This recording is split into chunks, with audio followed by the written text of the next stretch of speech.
You are working hard. Right now, whether you recognize it or not, you are working hard. You are working hard in a system that was designed to consume your effort and return something considerably less than the value you produced. You are working hard at a job that requires your presence to function, inside an economy that rewards ownership over labor, inside a tax structure that charges you first and lets others spend first, inside an inflation environment that quietly erodes the portion of your earnings you were responsible enough to save.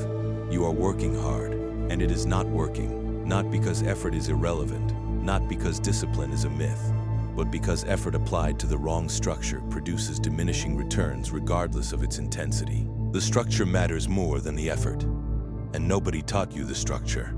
Here is the part nobody says directly. The system that educated you was not designed to make you wealthy. It was designed to make you functional. Functional is a different destination. A functional person shows up on time, completes assigned tasks, accepts the authority of institutions, and derives their income from a single employer who controls both the amount and the continuation of that income. A wealthy person owns structures that produce income independent of their presence, understands the mechanisms through which money moves and compounds and concentrates, and has built a position that cannot be simply replaced by someone willing to accept less. The system produces the first category in enormous quantities. The second category it produces largely by accident, when certain individuals happen to encounter the right information outside of the official curriculum. Machiavelli understood this. He understood it with the analytical precision of someone who had spent years studying how power reproduces itself and why certain people remain permanently outside its inner circle regardless of their intelligence or their effort. He observed that every system of governance teaches the population what the system needs them to know, not what they would need to know to redesign the system from a position of advantage, what they need to know to remain useful to the system as it currently operates. The same observation applies with exact precision to the financial education most people receive. You were taught to be useful. You were not taught to be wealthy. That distinction is the foundation of everything that follows. Consider what it actually means to trade time for money. The employment model at its structural core requires you to sell your most finite resource, hours, at a price determined largely by how many other people can do what you do. The more common your skill set, the lower the price. The more your productivity can be approximated by someone cheaper, the more pressure exists on what you can demand. And because time cannot be manufactured or stored or compounded, the ceiling of this model is arithmetically fixed. You have a limited number of productive hours per day. The market assigns a rate to those hours. Multiply one by the other, and you have reached the absolute boundary of what employment can produce. Regardless of how skilled you become, how hard you work, or how long you do it. Assets operate outside that constraint entirely. This is not a metaphor. It is a mechanical description of how income architecture actually functions. An asset, in the precise sense the term requires, generates returns that are not contingent on your active involvement in producing them. A business that runs on systems you built, but no longer operate daily. A property that collects rent whether you are working or sleeping. An equity position in a company whose value increases without requiring your daily presence. Intellectual property that generates licensing revenue from transactions you are not personally executing. These structures pay you for the position you hold within them, not for the hours you contribute to them. One is income, the other is architecture. Most people spend their entire working lives building the first and never constructing the second. The school system's failure here is not incidental, it is structural. A system designed to produce capable employees has no incentive to produce people who understand why employees are always the last to be paid, why the owner of the structure captures value that the participants in the structure create, why working inside someone else's system, however well compensated that work may be, is categorically different from owning a system that works for you. Teaching those distinctions would produce graduates who are less reliably employable and more likely to redirect their energy toward building things that compete with existing structures. The system does not teach what would undermine the system. This is not conspiracy. It is simply how every system of organized power behaves. And Machiavelli documented it with a clarity that has not been improved upon in 5 centuries. Consider debt. The conventional understanding of debt frames it as a problem of excess spending, a behavioral failure, a consequence of poor discipline or insufficient willpower. This framing is not entirely wrong, but it is incomplete in a way that serves the lender rather than the borrower. Debt has two fundamentally different forms that the standard narrative collapses into one. There is debt that purchases consumption, the car loan, the credit card balance, the personal loan for a vacation, debt whose proceeds are spent on things that produce no future income and whose interest compounds against you continuously. And there is debt used to acquire assets whose income exceeds the cost of the debt itself. The first form transfers wealth from the borrower to the lender. The second form, used with precision and discipline, is the mechanism through which real estate portfolios are constructed. Businesses are acquired, and the wealthy accumulate more wealth using other people's capital. The distinction is not taught because it requires the learner to think about debt as a tool rather than a moral failing. Tools can be used well or poorly. Moral framings produce compliance. A population that treats all debt as shameful will not use debt strategically to acquire income-producing assets.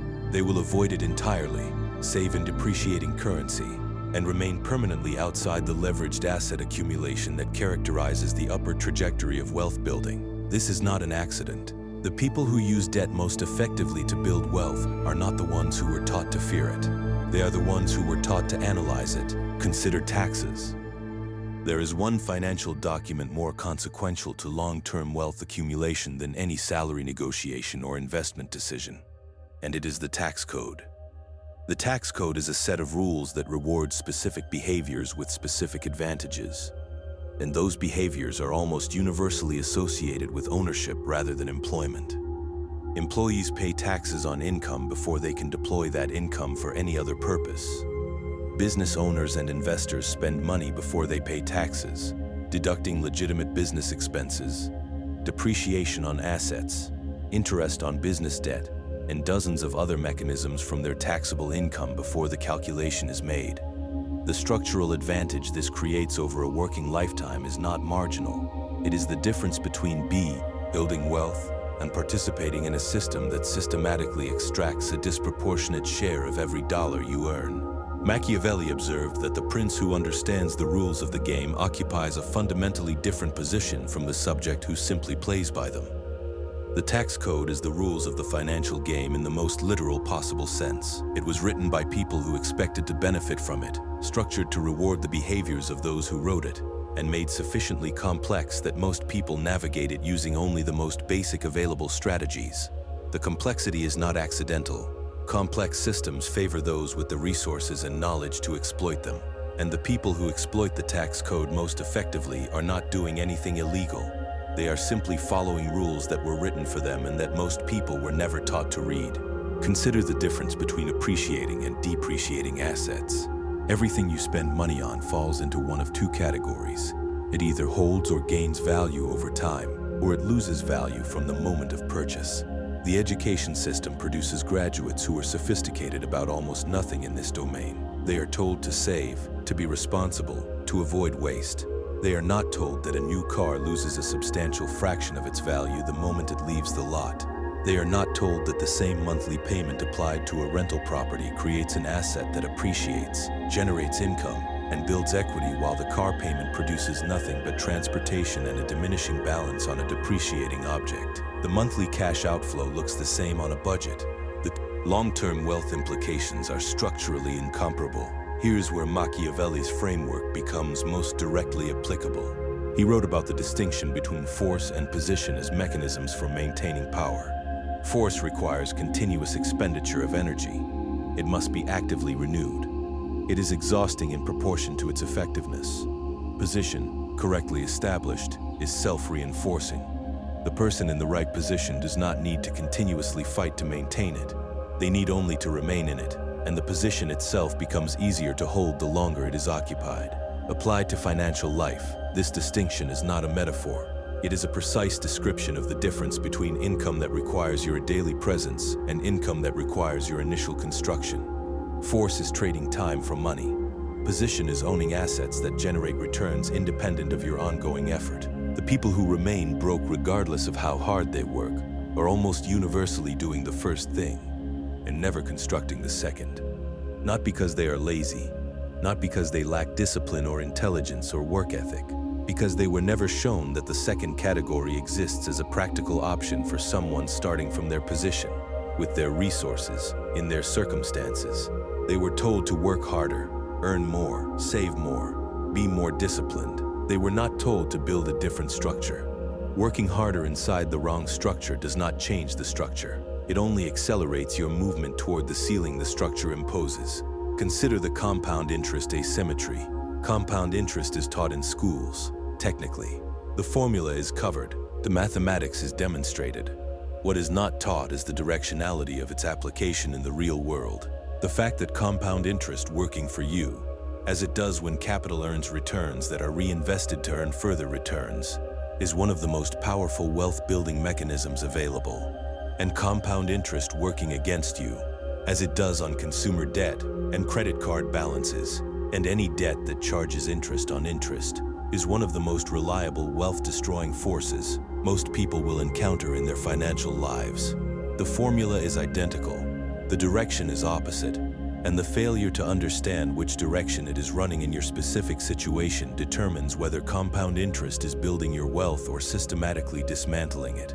The people who benefit most from compound interest running in their favor are the ones who understood early that money must be deployed into productive assets rather than saved in instruments that earn less than the rate at which the currency is losing purchasing power. Inflation at 3% annually against a savings account earning 1% is not a savings account. It is a slow subtraction. It feels like safety. It functions like a guaranteed loss presented in the language of responsibility. The system teaches saving. It does not teach the difference between saving in a depreciating instrument and investing in an appreciating one. That distinction is where the gap between the financially educated and the financially compliant is most clearly visible. Consider what Machiavelli called the fortress that cannot be taken. He was not writing about military strategy when he made his most enduring observations about power. He was writing about positioning. The ruler who occupies a position that makes conquest prohibitively expensive does not need to continuously defeat enemies. They need only to remain in a position where the cost of displacing them exceeds the value an attacker could capture by doing so. Venice survived for centuries as an independent power, not because it had the largest army in northern Italy, but because its geographic position, surrounded by its lagoon, made it structurally expensive to attack. The cost-benefit calculation never favored an aggressor sufficiently to motivate a sustained assault. This is the financial principle most people never encounter. Do not build income that must be continuously defended. Build a position that makes competition irrelevant. The financial equivalent of Venice's lagoon is an asset base that generates income independent of your labor. Once that base exists, even a modest one, it changes the fundamental equation of your financial life. You are no longer entirely dependent on your continued employment for your financial survival. That independence, even partial independence, creates options that do not exist for someone whose entire income is contingent on maintaining a single employment relationship. Options change the negotiating dynamic. They change the risk calculus. They change what it is possible for you to walk away from and what you are willing to accept because you have no alternative. The person with assets has choices. The person without them has a job. And a job, however well it pays, is a dependency. The mechanism through which most people remain financially trapped is not a single catastrophic mistake. It is a structural pattern repeated across decades. Income arrives. Taxes remove a portion before the earner can deploy it. Expenses consume the remainder, heavily weighted toward consumption rather than asset acquisition. What remains after consumption is saved in instruments that lose real value to inflation. The resulting financial position, after years or decades of this pattern executed faithfully, is a person who has worked hard, behaved responsibly by every standard they were taught, and arrived at retirement with a fraction of the wealth that the same effort deployed differently could have produced. The pattern is not random. It is the predictable outcome of following instructio, nests designed for a different destination than the one most people believe they are heading toward. Machiavelli wrote that the first method for estimating the intelligence of a ruler is to look at the people around him. By extension, The first method for understanding any system is to observe what it consistently produces. The educational system consistently produces people who are skilled employees and poor financial architects. That is not a failure of the system. That is the system functioning exactly as designed. The failure belongs to anyone who mistakes the system's destination for their own without examining whether those destinations are the same. The diagnostic for whether you are inside this trap is not complicated.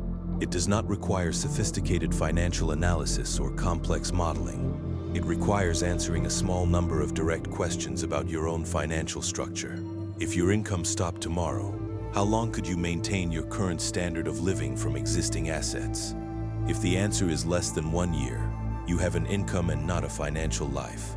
What percentage of your monthly expenditure is directed toward acquiring assets that will generate income independent of your presence versus consumption that produces no future return? If the answer is a small percentage or zero, you are not building financial architecture. You are running a very disciplined version of the same structural trap. What does your tax situation reward? Employment income at the highest marginal rates, or asset ownership with deductions, depreciation and preferential treatment on capital gains? The warning signs are consistent across almost every case of long-term financial stagnation, regardless of income level. The first is income entirely from employment with no asset base under construction. High salaries can mask this condition for years, but the structure is identical to lower incomes. The vulnerability is the same. The ceiling is the same. The second is debt deployed exclusively into consumption rather than into income-producing assets. The third is savings held in cash-equivalent instruments losing real value to inflation rather than deployed into assets that appreciate or produce cash flow. The fourth is tax strategy limited to what an employee can access, which is a fraction of what is available to business owners and investors operating within the same legal system. The fifth is the belief that working harder within the current structure will eventually produce a different outcome than the structure is designed to deliver. These are not character flaws.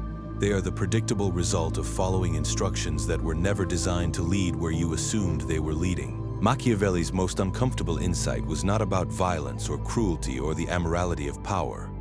It was about the gap between how systems present themselves and what they actually produce.